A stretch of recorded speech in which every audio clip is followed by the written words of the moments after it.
Tapi ya nggak mungkin lah ya. Tujuan somasi itu kan jelas ya. Tidak ada keinginan untuk kemudian membuat orang bentrok gitu ya. Tapi sudah disampaikan dari awal ini komedi. Iya. Cuman ya pernyataannya kadang-kadang saya bilang ini nekat juga pernyataannya. Siap disomasi gitu. Nah, itu kayak mancing. Ya, begitu kan kali harus menurut keyakinan saya dulu, baru endingnya siap disomasi gitu ya. Oke. Artinya nih kan, kalau misalnya, nah oke, kita bicara tentang politik lah. Kalau tadi kan Mas Ferry mengatakan yang mudah-mudahan Gibran tidak terlalu peduli dengan hal ini. Kalau misalnya menurut keyakinan saya yakin Gibran kayaknya nggak akan mengurusi masalah ini. Oke. Nah, saya yakin juga sebenarnya mungkin NU dan Muhammadiyah nggak akan ngurusin hal ini. Saya yakin juga mungkin Dharma Pongrekun juga nggak peduli, mungkin. Nah, itu saya nggak terlalu yakin ya. Itu saya nggak terlalu yakin. Tapi menurut keyakinan saya mungkin begitu. Artinya, siapa dong yang tersinggung?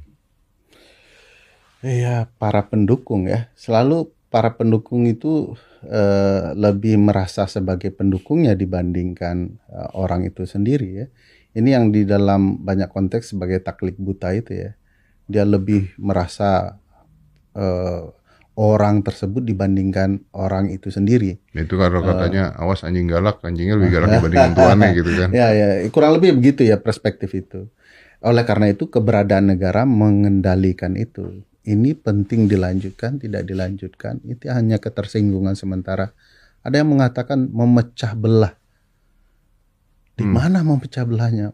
Bang Ded, Mas Ded harus ingat bahwa tanggal Panji stand up itu bersamaan dengan kerusuhan. Demo DPR itu kan? Ya. Iya. Coba bayangkan kalau Panji bilang, saya punya niat baik untuk kemudian orang tidak melakukan keributan di luar, tapi berdialog kritis di dalam. Jadi pahlawan Panji itu, Mas Ded. Dia mengubah perspektifnya jadi berbeda. Nah, di titik itu menurut saya orang harus melihat konteks yang jauh lebih luas untuk tidak memperpanjang komunikasi. Mas Ded kayaknya sering juga ya. Kemudian dipertanyakan orang, kita diskusi soal itu kan. Iya. Mas Ded kenapa sih ngkritik anak kecil gitu ya yang makan gitu. Tapi tidak ada satu titik pun niat saya Mas Ded harus dilaporkan, tapi orang harus memberikan ruang dialog kan ke orang lain. Orang benar sekalipun pernah salah loh Mas Ded. Iya benar.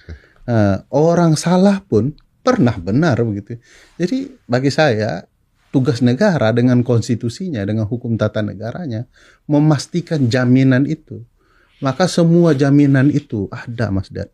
Saya sering gunakan ke mahasiswa saya. Jangan Anda khawatir, seluruh hak konstitusional Anda dijamin. Bahkan hak para jomblo pun dilindungi konstitusi.